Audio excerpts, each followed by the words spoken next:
Welcome back. Welcome back. Okay. Appendix B. Soft seduction. How to sell anything to the masses. The less you seem to be selling something, including yourself, the better.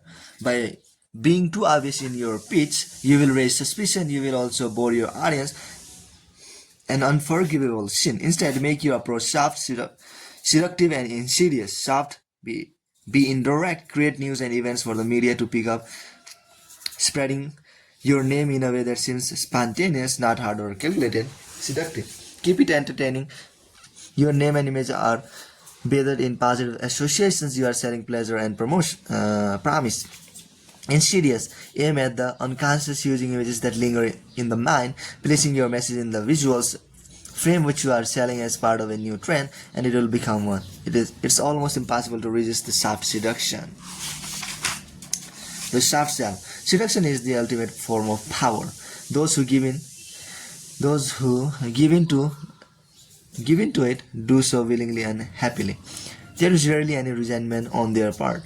They forgive you any kind of manipulation because you have brought them pleasure, a rare commodity in the world. With such power at your fingertips, though, why stop at the conquest of a man or a woman? A crowd, an electorate, or nation can be brought under your sway simply by applying on a mass level the tactics that work so well on an individual. The only difference is the goal, not sex but influence, avert people's attention, and the degree of tension. When you are after sex, you deliberately create anxiety, a touch of pain, twist and turn. Seduction on the mass level is more diffuse and soft, creating a constant titillation. You fascinate the masses with what you are offering. They pay attention to you because it's pleasant to do so. Let us say your goal is to sell yourself. As a personality, a trend setter, or candidate for office, there are two ways to go: the hard sell, the direct approach, and the soft sell, the indirect approach. In the hard sell, you state your case strongly and directly, explaining why your talents, your ideas, your political messages are superior to anyone else's. You tout your achievements, your quote statistics, bring in expert opinions, even go so far as to induce a bit of fear if the audience ignores your message. The approach is a tad aggressive and might have unwanted consequences. Some people will be offended, resisting your message even if what you say is true. Others will feel you are manipulating them. Who can trust experts and statistics, and why are you trying so hard? You will also grate on people's nerves, becoming unpleasant to listen to. In a world in which you cannot succeed without selling to large numbers, the direct approach won't take you far. The soft sell, on the other hand, has the potential to draw in millions because it's entertaining, gentle on the ears, and can be repeated without irritating people. The technique was invented by the great charlatans of 17th century Europe to peddle their elixirs and alchemic concoctions. They would first put on a show, clowns, music, vaudeville type routines that had nothing to do with they were selling. A crowd would form, and as the artists laughed and relaxed, the charlatan would come on stage and briefly and dramatically discuss the miraculous effects of the elixir. By honing this technique, the charlatans discovered that instead of selling a few dozen bottles of the dubious medicine, they were certainly selling scores or even hundreds. In the centuries since, publicists, advertisers, political strategists, and others have taken this method to a new heights, but the rudiment of the soft sell remain the same. First, bring pleasure by creating a positive atmosphere around your name or message. Induce a warm, relaxed feeling. Never seem to be selling something that will look manipulative and suspicious. Instead, let entertainment value and good feelings take center stage, sneaking the sale through the side door, and in that sale, you don't seem to be selling yourself or a particular idea or candidate. You are selling a lifestyle, a good mood, a sense of adventure, a feeling of hipness, or a neatly packaged rebellion. Here are some of the key components of the soft sell. Appear as news, never as publicity. First impressions are critical. If your audience first see you in the Appear as news, never as publicity. First impressions are critical. If your audience first sees you in the context of an advertisement or publicity item, you can instantly join the mass of other advertisements screaming for attention, and everyone knows that advertisements are artful manipulation, a kind of deception. So for your first appearance in the public eye, manufacture an event, some kind of attention-getting situation that the media will inadvertently pick up. as if it were news. People will pay more attention to what is broadcast as news. It seems more real. You suddenly stand out from everything else, if only for a moment, but that moment has more credibility than hours of advertising time. The key is to orchestrate the details thoroughly, creating a story with dramatic impact and a movement, tension and resolution. The media will cover it for days. Conceal your real purpose to sell yourself at any cost. Start basic emotions. Never promote your message through a rational, direct argument that will take effort on your audience's part and will not gain its attention. Aim for the heart, not the head. Design your words and image to stir basic emotions, lust, patriotism, family values. It's easier to gain and hold people's attention once you have made them think of their family, their children, their future. They feel stirred, uplifted. Now you have their attention and the space to insinuate your true message.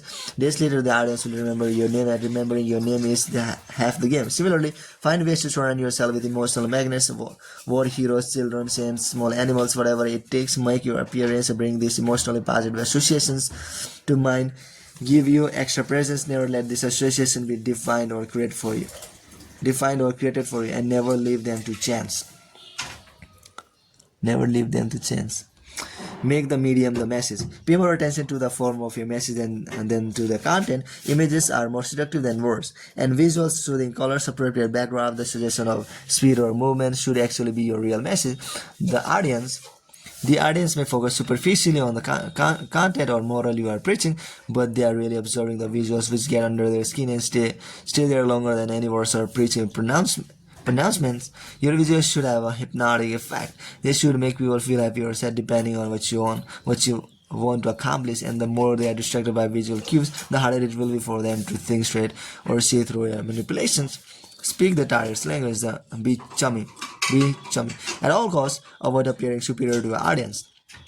Any hint of smugness, the use of complicated words or ideas, quoting too many statistics, all that is fatal. Instead, make yourself seem equal to your targets and on intimate terms with them. You understand them, you share the spirit of their language. If people are cynical about the manipulation of advertisers and politicians, explore their cynicism for your own purpose. Portray yourself as one of the folks, warts and all, so that you share your audience skepticism by revealing the tricks of the trade. Make your publicity as down home and minimal as possible, so that your competitors look sophisticated and snobby in comparison. Your selective honesty and strategic weaknesses will get people to trust you. You are the audience's friend and intimate, either their spirit, and they will relax and listen to you. Start a chain reaction. Everyone is doing it. People who seem to be desired by others are immediately more seductive to their targets. Apply this to the sharp seduction. You need to act as if you have already excited crowds of people.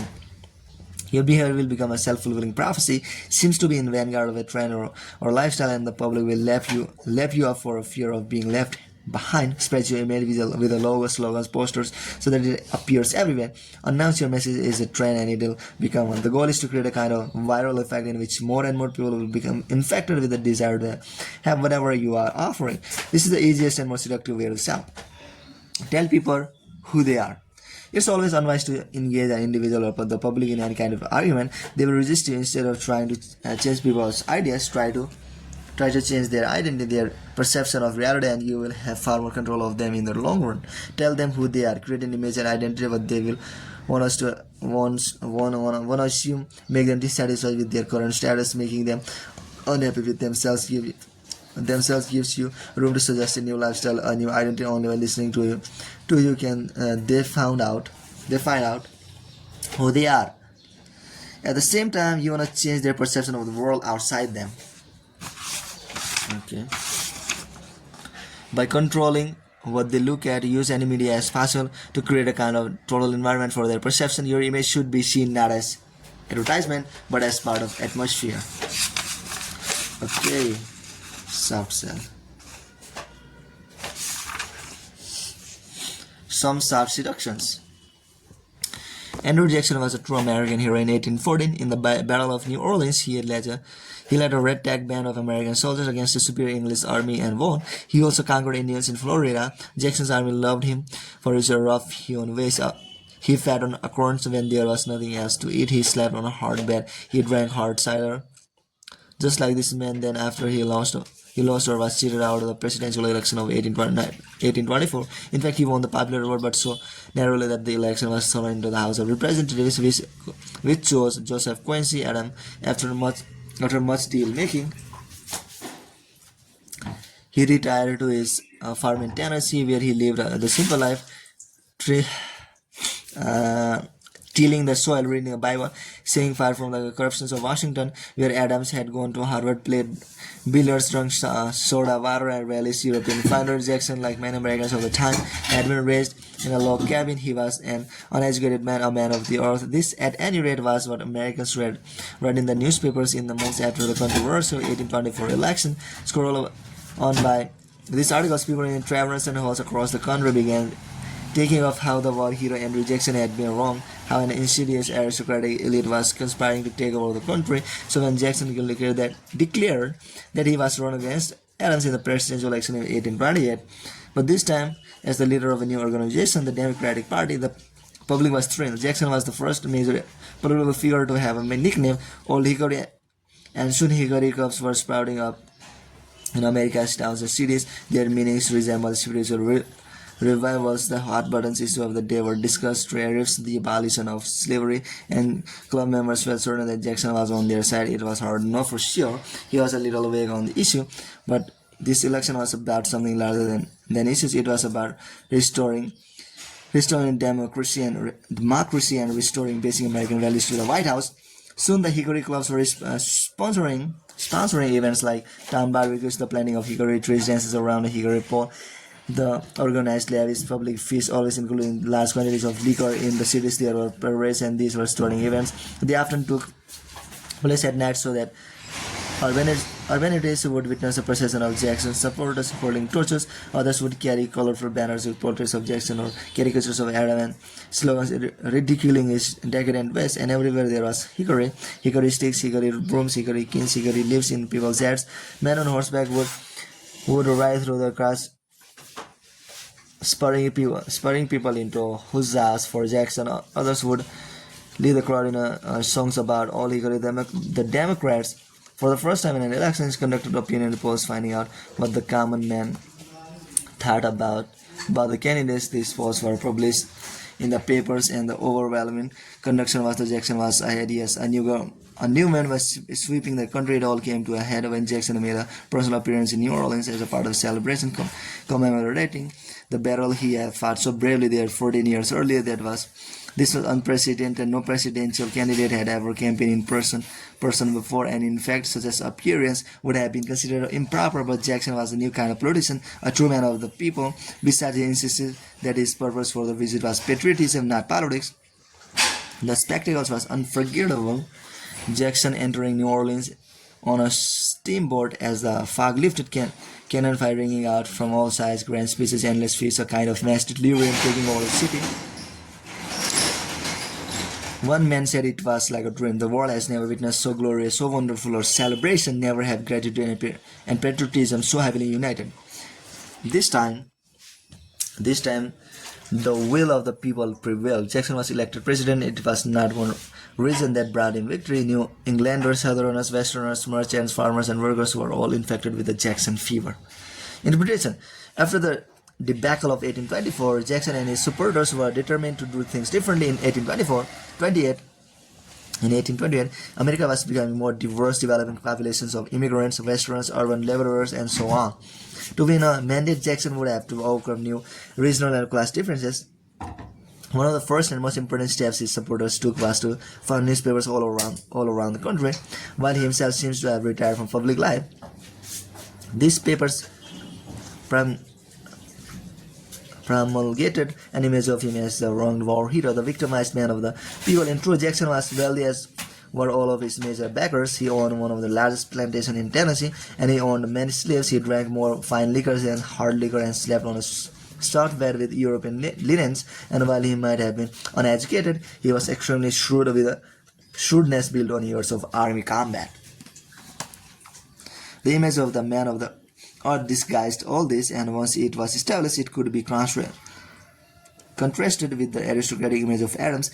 In this way, the Jackson strategist covered up his political inexperience and made the election turn on questions of character and values instead of political issues. They raised trivial matters like bringing everything church attention to keep up the enthusiasm. They staged spectacles that seemed to be spontaneous celebration, but in fact were carefully choreographed. The support for Jackson seems to be a movement as evidenced and advanced by the opinion polls. The event in New Orleans, hardly non-political, and Louisiana was a swing state. Bather Jackson in awe of patriotic quasi-religious grandeur. Society has fractured into smaller and smaller units. Communities are less cohesive.